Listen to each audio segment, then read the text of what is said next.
Tılsımlar dünyasida nur quchqan olim Rishad Abbas. Adabiy axborot. Abdori Qaysar Mijit. 2. Boston, Massachusetts yoz oylari.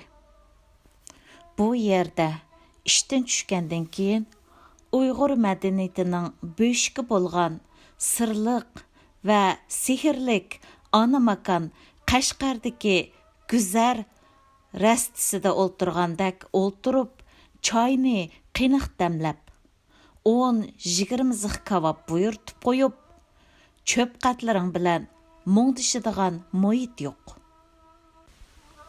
Dunkin Donutning qahvasini saharda bir qapla ichish kifoya. New Yorkqa hafta oxiri borman. Shunga ta'til kunlaridagi hafta oraliqida ishdan tushgandan keyin uyga qaytishga aldirab ketmayman. Bundaq chaqda kitobxonlarni aralayman. Bugun qandaq yangi kitoblar chiqdikin deb kitobxonani aylanib o'tib, 2006-yildagi Amerikadagi mashhur shaxslar nomliq texi yaqindala nashr qilingan kitobga ko'zim tushdi. Bu kitobning 1899-yildan boshlab har yili nashr qilindigini Rooseveltdek mashhur siyosiyonlar, Einsteindek dongliq olimlar, Kenneth Arrowdek Nobel mukofotiga erishgan iqtisodshunoslar va Bill Gatesdek dunyoviy korxonchilarning qisqasi bu kitobga har yili har qaysi shaharlarda Amerika jamiyatiga alayda to'p qo'shgan shaxslarning tanlanib kirgizildiganligini bilatdim. Ixtiyorsiz buni ko'p manbalik, ko'p millatlik va ko'p qirliq madaniyatga ega bu davlatda zodi kimlarning bu jamiyatga qanchalik to'p qo'shayotganligi va ularning to'ppisining qanchalik e'tirof qilinganligini bilib boqqim keldi. Odamning ko'zi odatda o'ziga tonish narsani oson bayqaydi. Kitobni varaqlab o'tib, birdilla tonish bir ismni ko'rgandek bo'ldim. Ammo bizdan texi bu kitobga kirgizgidek shaxs chiqqani yo'q. Chiqqan bo'lsa anglar edim degan xiyol bilan ittik o'tib ketmoqchi bo'ldim-yu, ixtiyorsiz bu odamning tarjimaliga nazarimni og'dirdim.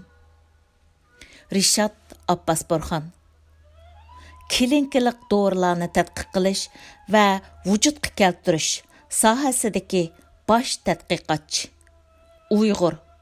1960-yil avgustda tug'ilgan.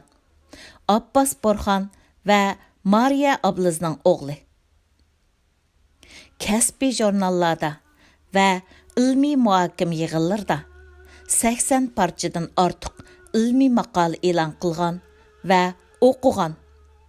Qo'lga keltirgan tadqiqot natijalari ayrim holda 1996-yil 5-oyda Amerika Davlat Mudofaa Ministrligi va Havo armiya qo'mondonlik shtabi tarafidan mukofotlangan hamda 1999-yili 3-oyda Zaharshunoslik ilmiy jamiyati tarafidan munavvar maqola bo'lib baholanib, mukofotga erishgan ekan. 2001-yil o'tkazilgan diabet kasali, qon seyish kasalini davolash texnikasini almashtirish ilmiy yig'inida bir maqolasi eng yaxshi maqola mukofotiga erishgan. Yangi dorilarni tadqiq qilish va vujudga keltirish jihatda qo'shgan to'ppisi ko'rinarlik bo'lgan. Insulinni ig'iz orqali iste'mol qilish texnikasi bo'yicha patentga erishgan. Pharmacokinetics va pharmacodinamika tadqiqoti jihatda shundaqla yangi dorilarni tadqiq qilish va vujudga keltirish jihatdagi tadqiqot loyihasini tuzish, tajriba qilish va kelinkilik sinoq qilish jihatlarda o'zicha uslub ijod qilib, alayda natija yaratgan. Hozir Wise tadqiqot markazida dunyoviy dori tadqiq qilish va vujudga keltirish cho'ng atirtining rak kasallarini davolaydigan dorilarni tadqiq qilish va barliqqa keltirish tarmoqining direktori. Rishad dori tadqiqot sohasida favqulodda natija yaratib, hozirgi zamon Amerika jamiyatining yukselishiga tegishlik töhfa qo'shganligi uchun nomi mazkur kitobga kirgizildi. Naq o'zi shu. Xuddi cho'ldan buloq tepib olgandek xo'sh bo'lib ketdim.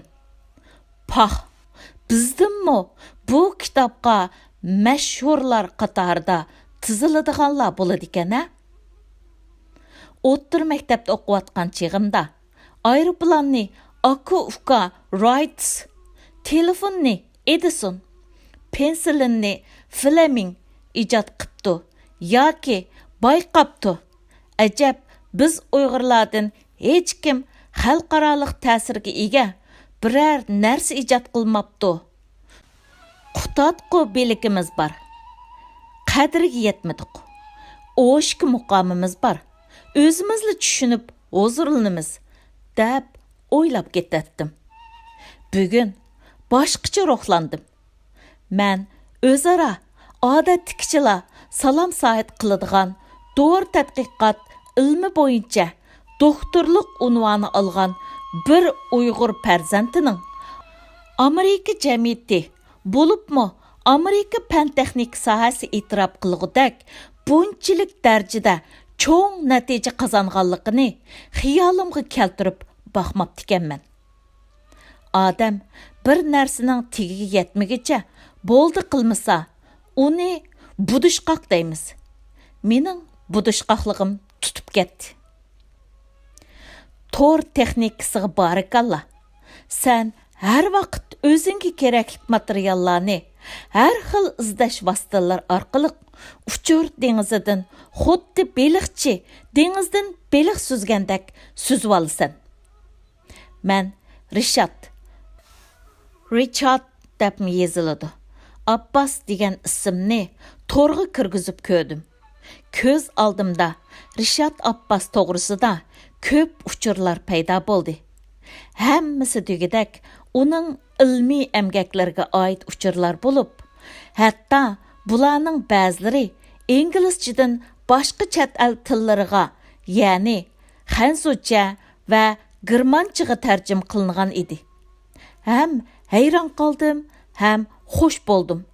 Hayronliqim shuki, ana tili ingliz til bo'lmagan bir Uyg'ur farzandining dunyoviy fan texnik sohasida oldin qatorda turadigan ilmiy jurnallarda shuncha ko'p maqolalarni e'lon qila olishi edi. Agar men doktorlik unvoni uchun o'qimayotgan bo'lsam, balki bu qadar hayron qolmasligim mumkin edi. Hayron qolmasligimning sababi ilmiy maqolani cho'ng bilmasligimdan emas, balki uning qandoq putib chiqishini tushunmasligimdan bo'lishi aniq edi.